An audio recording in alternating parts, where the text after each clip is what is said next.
Hey, this is Rebecca Dirks with PremierGuitar.com. We're here talking to Joe Satriani about the gear you're going to be using here on your Wormhole tour. We're going to kick it off looking at the pedals here. You've got your signature pedals and some others. You want to kind of walk us through what each of them does? Sure, yeah. Signal chain really starts at the big bad wah, and pay no attention to the true bypass box right next to it. I'll get to that later. We kind of go over to the Proctavia.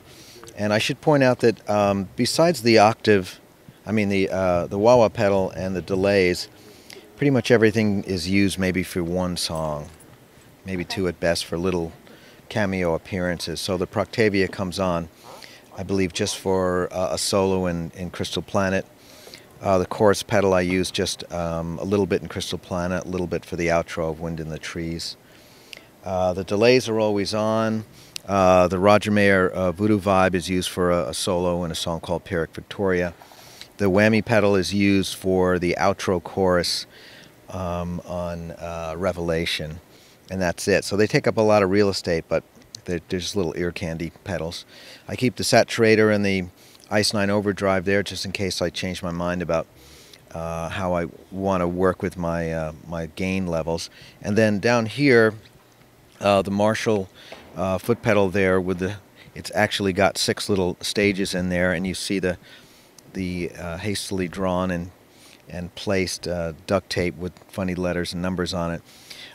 This reflects the fact that we've got some prototype JVM 410 heads with us, and every other day I make some changes and I put some letters and numbers there to remind me what they're actually doing.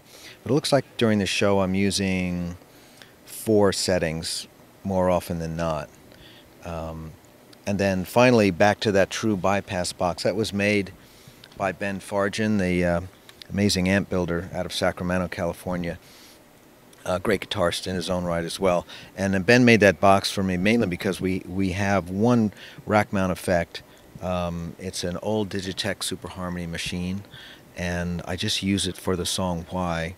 And it's one of those pedals or rack effects you don't really want to be sending your guitar signal through unless it's absolutely necessary. So that takes it out of the chain, but for the song Why, it gives me this unusual E minor harmony. I can show that to you. It's hiding behind the amps. So over here we've got the Digitech Super Harmony machine. Can you tell us a little bit more about it? Right. For some reason they call this thing a 33B as well as a Super Harmony machine. I don't know why. This goes back to late 1980s. I used it for a vocal performance on a song called Strange on the Flying in a Blue Dream album. And it's got some funny little programs where you can pick a key or a chord. In this case, we're in E-flat minor, and whatever note you play in the key of E-flat minor, it harmonizes it with notes that it believes supports E-flat minor. So it's not scalar, it's built on chord harmonies. And I wound up using it for the song Why that came out on the Extremist album. And you really can't play that song unless you have this thing. So luckily I have 2 of them. They're still working, and we keep them back here safe and sound, and they're sitting on top of a Furman power conditioner. And all the heads go into that to keep the power regulated. I see you're using the Voodoo Lab pedal powers. What kind of cables are you using to hook these up? Well, Mike Manning, my tech, makes all the cables himself using the Planet Waves gear. And that really helps us out a lot because we keep changing things, or I should say I keep changing things, and he's got to react very quickly to pedals being moved around.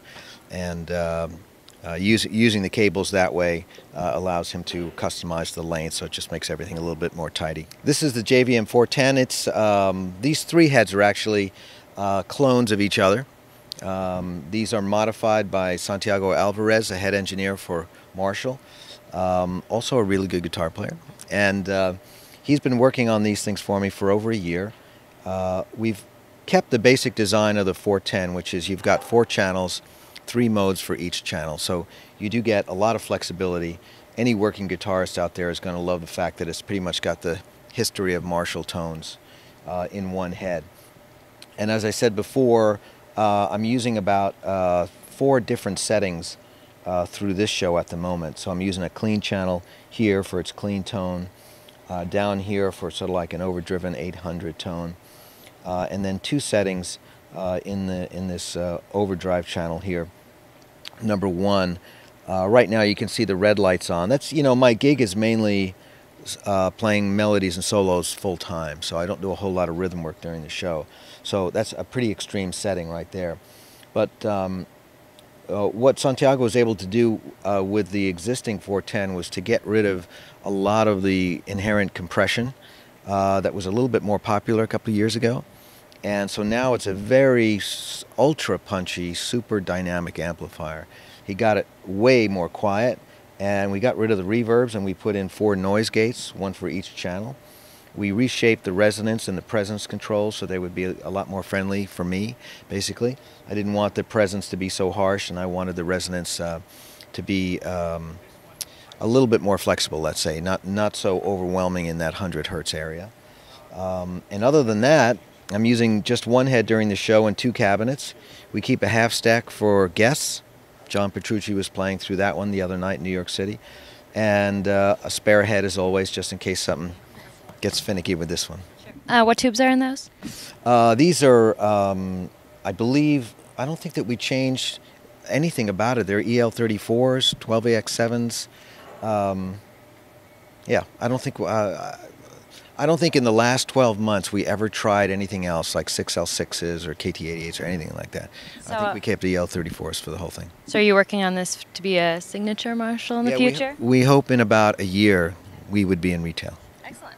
And let's talk about the cabinets. Which ones are you using? These are, now, you know, as before on tours I used to travel with 75 watters and 20 watters and 25s and 30s.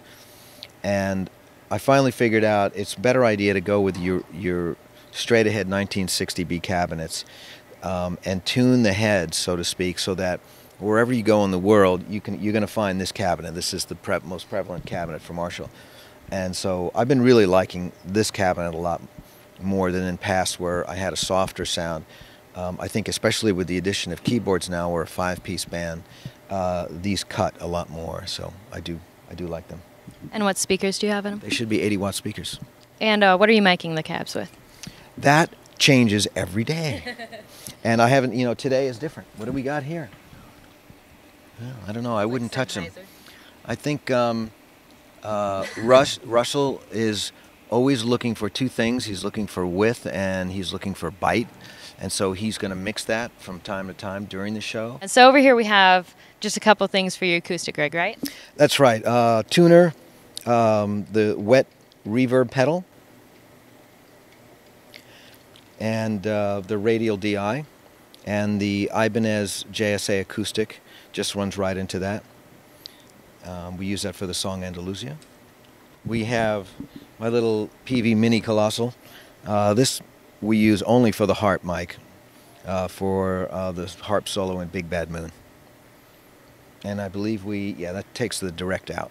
Let's look at the guitars you're using. Yeah, this is one of the 2 prototypes that I had when developing the JS 2400. So 24 frets instead of the usual 22, extra cutaway, new single coil style pickup in here by DiMarzio, and a Mojo here in the bridge position. And it pretty much functions like the JS 1000s, except in this particular case, besides all the stuff I mentioned, the body is alder. It's got a Babinga stripe in the neck, and it's orange. I wanted to get it to look like this 73 Camaro that was painted in a Hugger orange color. And we decided not to put in the stripe, the white stripe. But it came out looking a little bit like Halloween candy. So we just figured not many people would want to buy an orange guitar. But because it's alderwood, which is a little different than what I usually use, it has just maybe 2% extra, maybe warmth to it or something. Doesn't cut as well, but it's a little fatter sounding. And it was done down at the LA Custom Shop. I kind of brought it along just because I still wanted to try to figure out if I really liked it. But I think we made the right decision in going with sticking with basswood and taking out the Babinga stripe. I think it ultimately is a bit more musical sounding. The production models are, and this one will just wind up being an oddity eventually. Now, why did you go with the rail style pickup instead of a regular humbucker? Well, the problem is that I've always found with 24 fret guitars is that when you take this whole ensemble here of pickup and pickup ring and you put it here, it actually winds up moving your prime position back towards the bridge, not where it was originally placed. Let's say if you bought a Les Paul or something like that. And the tone suffers. And that neck pickup sound, I think, is so important for all guitar players. I certainly use it a lot in my music. And I just thought, well, I'm not going to give up that sound just to get 2 extra frets, you know. Sure.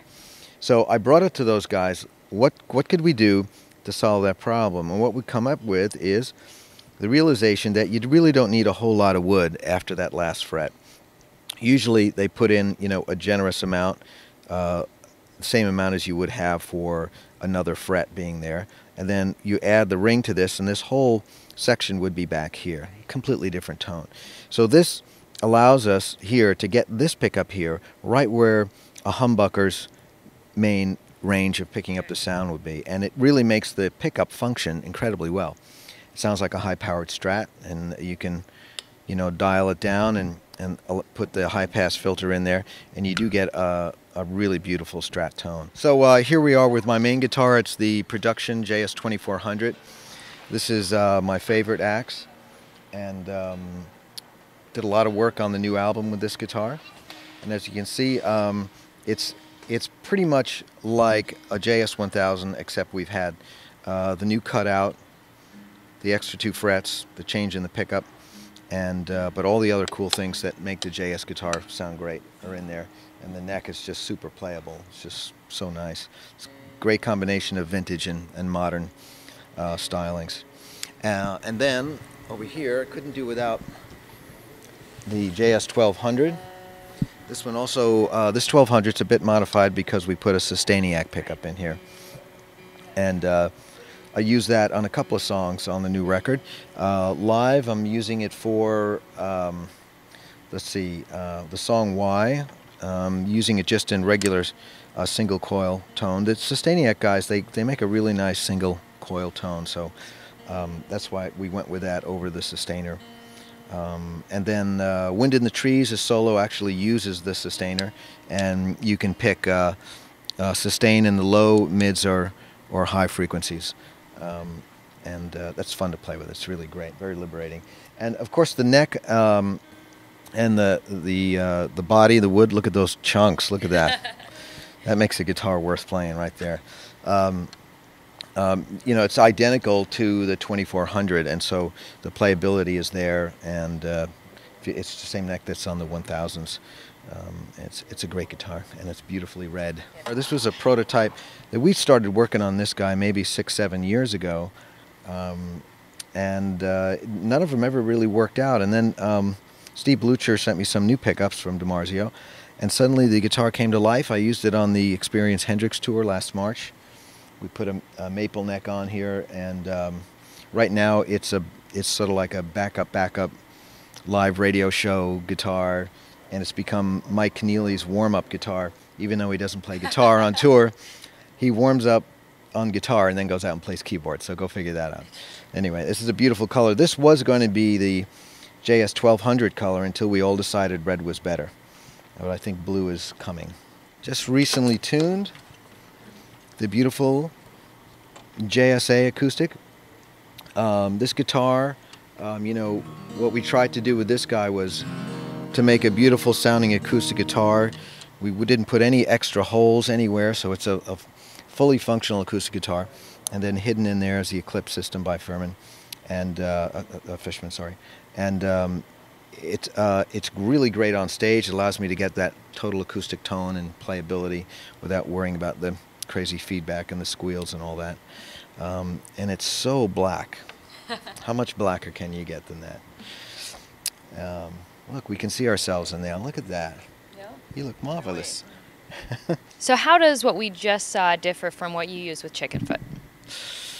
I'm trying to think. What was the last gig I did with Chick? Well, in general, it's pretty much the same, I gotta say. I used the white 2400 behind you for a few songs on the last set of Chickenfoot gigs. They were kind of spaced out by a couple of months, so they were kind of odd. I was toying around with that Overdrive 1 channel in a different way. Like the very last gig we did, I believe I turned the amp up much louder and turned the gain down by half to see what it would be like to drive the power amp more and use the preamp distortion less. And it was a lot of fun. We were playing up in, or down in Cabo Wabo, so it was a very small environment. But it was really nice to hear the amp open up. It's funny, you get rid of the buzz, but you get more sustain. But it sounds clearer, so it sounds more vintage-like. Marshalls always have that ability, which is amazing about their design. But it is loud.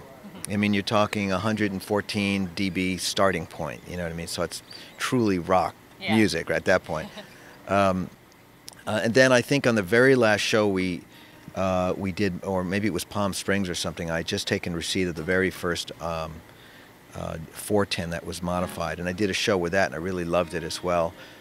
Because the earlier tours I had no noise gate, and although you don't really hear the hiss like on the live DVD at all, you do hear it on the stage. It's sort of coming back at you from the monitor, so it can be a bit disconcerting.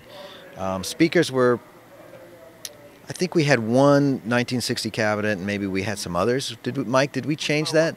We were using 25 watters, yeah. But I was using the Crunch 2 channel for a lot of that, which is a little bit more scooped. I just had this feeling that if I scooped my sound out a little bit, there'd be more room for Sam's vocal. So he's got a huge voice, you know, so you don't want to crowd it. And that, I think, allowed for the guitar to be louder in the mix, leaving a hole for Sam. But I think that's pretty much it. Okay, thank you very much. And we really appreciate you taking some time to show us around the rig today. Thank you. All right.